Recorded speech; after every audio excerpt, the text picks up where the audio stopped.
And then 3, you dispute that you told him that you grew up with Mr. Matala. So there's 3 factual allegations that you are denying.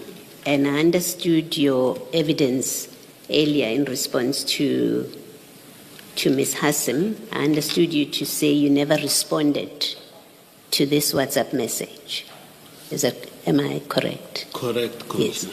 Yes. Now General Mkhwanazi sends you a WhatsApp that makes what you say are factually incorrect allegations. You've not addressed them. You didn't respond to him to say, but I never arranged a meeting. You don't say, I never told you or I never discussed with you about Nengi, and I never told you that we grew up together, that I know him for 7 years. You don't dispute that to General Mkhwanazi, that's 1. 2, in your statement to us and in your evidence as you sit there, you don't, as you discuss this WhatsApp message, it's quite notable, significantly notable, that you don't say that which he says there is actually a lie. I never arranged that meeting with him.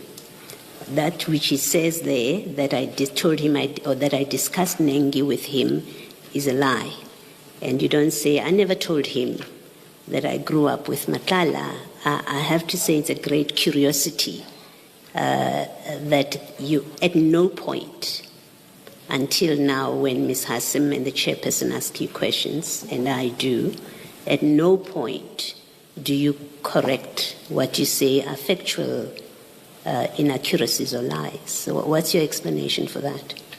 Commissioner, is a human error, but I'm still under oath. I'm saying it's true.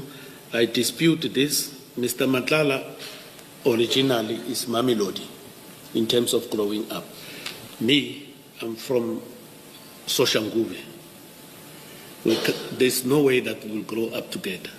My point is, and then you don't. My point, General, is I'm not asking you to repeat what you've said to us. My point is that it's a curiosity at the very least that you were sent a message in November 2024 where certain factual allegations about an alleged discussion between you and General Mkhwanazi happened.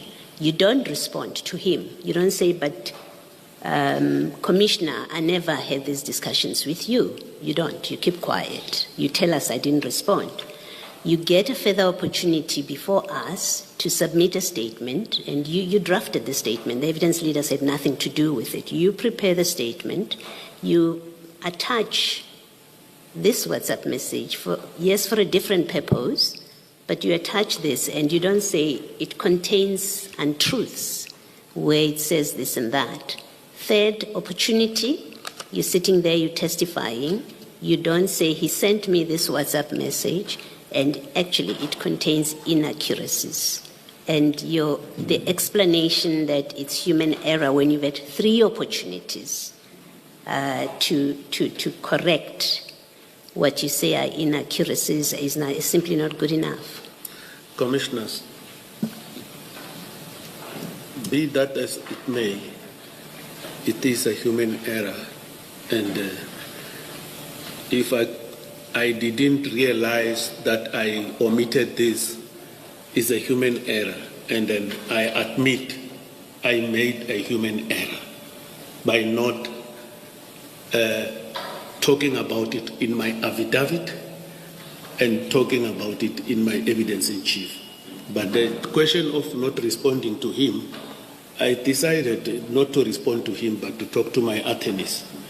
That one I decided because, there's a culture sometimes in the police. You don't interact with your seniors. It will show sometimes a disrespect and everything. But I thought when I spoken to my attorneys, he sent those things, the letters will start to exchange to say certain things. But this one of not including it in my affidavit and also committing a human error by not mentioning it in evidence in chief, it is indeed a human error. I came here to tell the truth, nothing else the truth, but not to mislead the Commission. So bear with me. It's a human error, Commissioner. Can I just maybe finally, just in fairness to you, tell you what I think it suggests, and then you can comment. But before I do that, your explanation that you were not interacting, you can't, in the police there's a culture. Well, this was not a business meeting. You took your friend to an apartment, according to you, in Mhlanga, Pearls, to meet with General Mkhwanazi to help him solve his personal problem, which has nothing to do with policing business. So let's not do that and say this was a business meeting and therefore I couldn't talk to my superior after he sent me this. You were using your position here and your proximity to Mr. Matala to assist him to get a commissioner, a provincial commissioner, in fact, you say you were giving him support. So you were using your position to give support to him. It has nothing to do with your duties as head of the Hawks. I want to suggest that to you. That's one. And then two, I think, and this is the important part for me, I want to suggest to you that you did not correct what you say are factually inaccuracies or untruths, in fact, in this statement, because, in fact, they're true. That's what happened. You arranged the meeting, so that's why you don't correct it on 3 occasions. You have 3 opportunities. You don't correct that. 2, the Nengi discussion. You have 3 opportunities to say to him, I never discussed, and to say to the Commission, I never discussed with him Nengi, any discussions about Nengi and Matala. You have 3 opportunities. You don't correct it.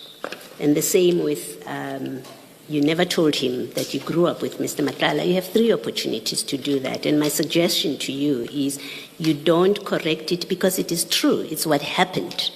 In your discussion in that meeting with General Mkhwanazi, all of that happened. Do you have any comment to it? Commissioner, I stick to my comments, and the recordings, if they come, they will prevail. The truth shall prevail. Thank you, General. Just one follow-up from me, General. When General Mkhwanazi wrote this WhatsApp to you, he made it clear to you that he will be going to that committee, meaning he will be going to the ad hoc committee. So you must have known, reading this WhatsApp, that General Mkhwanazi intends to go to the ad hoc committee to say these things. So my question to you is, did you, in your instructions to the attorneys, instruct them to tell General Mkhwanazi that what is contained in this WhatsApp is not true? And if he were to repeat its contents to the ad hoc committee, he would be lying to the ad hoc committee.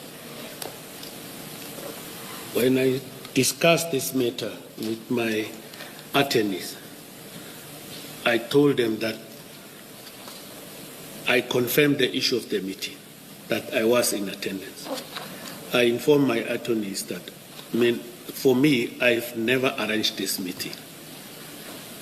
Number 3, in that when he says he's going to play it there, the legal advice was that, no, we will also request the recordings, of which it makes me very happy and comfortable. And then what was the other part of the question, Commissioner? The simple point is that you did not say to your attorneys, when you write to General Mkhwanazi, tell him that the content of his WhatsApp is incorrect. What he says in the WhatsApp is simply not true. I didn't dictate or gave that instruction to them how to write that letter to him, Commissioner. So that is what happened. I will leave it there for now. Thank you.